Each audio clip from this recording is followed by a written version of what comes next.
Archbishop Lefebvre wrote an entire book on today's feast, and it is called "They Have Uncrowned Him, From Liberalism to Apostasy, the Conciliar Tragedy." I think if I just stopped now, I would have said enough about the application of today's feast to our current crisis in the church. They have uncrowned him from liberalism to apostasy, the conciliar tragedy. Apostasy is the complete abandonment of the Catholic faith, and that's what we're witnessing today. Archbishop Lefebvre believed that the liberal principles and changes from Vatican II have effectively uncrowned Christ as King in the public sphere. According to Archbishop Lefebvre, the rejection of Christ the King has led to secularism and a separation of church and state. The Archbishop considered this to be a grave error. His book was written 1 year before the 1988 consecrations of the 4 SSPX bishops, of which only 2 are now living. We'll get simple. What is a king? A king is a male. That's my first faux pas. The male is a king, and he is the head of the state. A king rules a kingdom, and the king's kingship is held for life. This is definition of king. And in the case of Christ the King, his kingdom lasts for eternity. And so I better decide now if I want to live under Christ's rule for eternity, which is a long time, or can I do whatever I do in hell? Let's see, who said that? I would rather rule in hell than serve in heaven. Could it have been Satan who said that, as conceived by John Milton in Paradise Lost? All right, let's get down to business. What are the consequences in this life for dethroning Christ as King, as Archbishop Lefebvre indicated? I'm not going to speculate as a raving, mad, revelation rapture lunatic. Instead, what I'll give you are the consequences of dethroning Christ the King straight from Pope Pius XI in his 1925 encyclical Quas Primas. Pope Pius XI said that if nations reject Christ and his holy laws, meaning the 10 Commandments, this would, quote, shake the foundations of society, and there would be a loss of true peace, unquote. A week ago, there were 2,000 rallies throughout the United States, and they called these rallies No Kings. They stated their purpose was to reclaim the U.S. as a democracy instead of a Trump monarchy. You'd never guess that George Soros, the Jewish billionaire, helped to fund these events. According to LifeSite News, these groups were interested in, quote, tearing down the U.S. and Christianity especially. What was the name of this group? No Kings.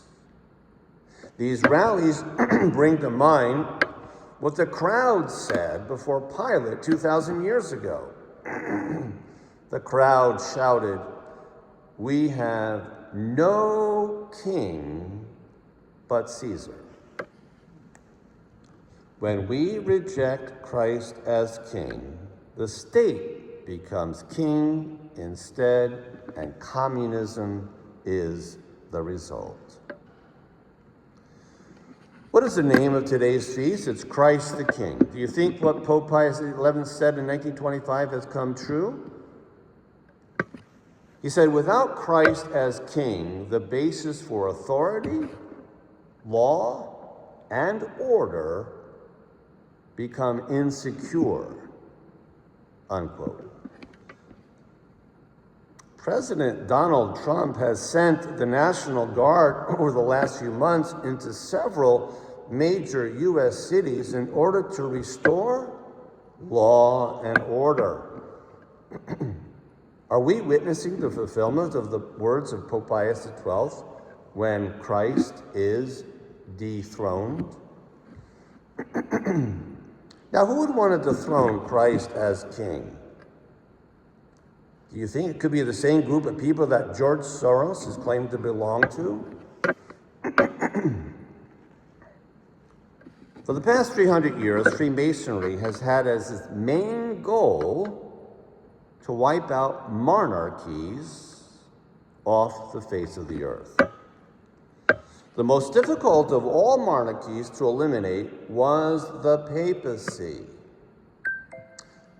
Are you aware that as we speak, Leo is destroying the papacy faster than you can say King Charles III?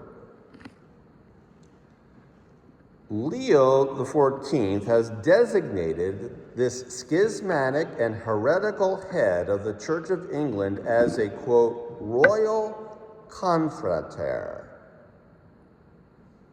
This means that Leo considers Charles III as a royal brother.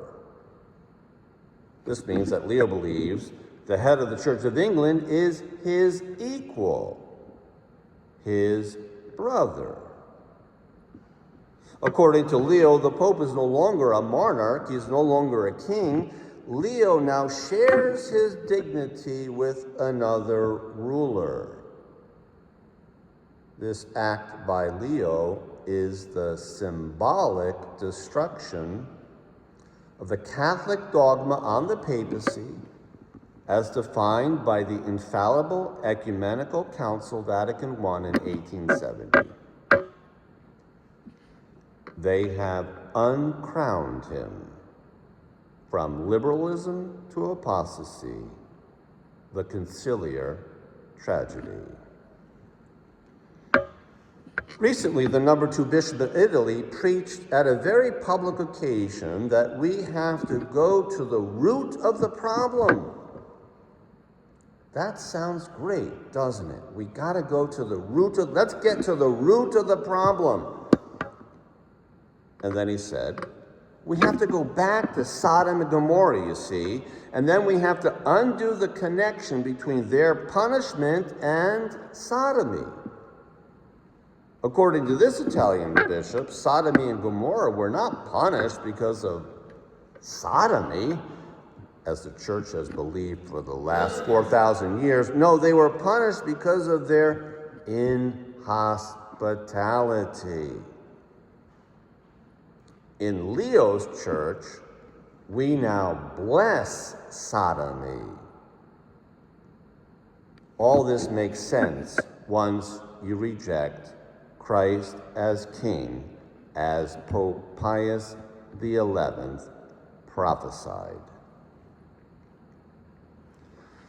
Today's feast is particularly about contradicting the First Amendment of the United States. Pope Pius XI teaches that when Christ is king, the Pope is his vicar, and the state is under the church, as the divine law is superior to the civil law.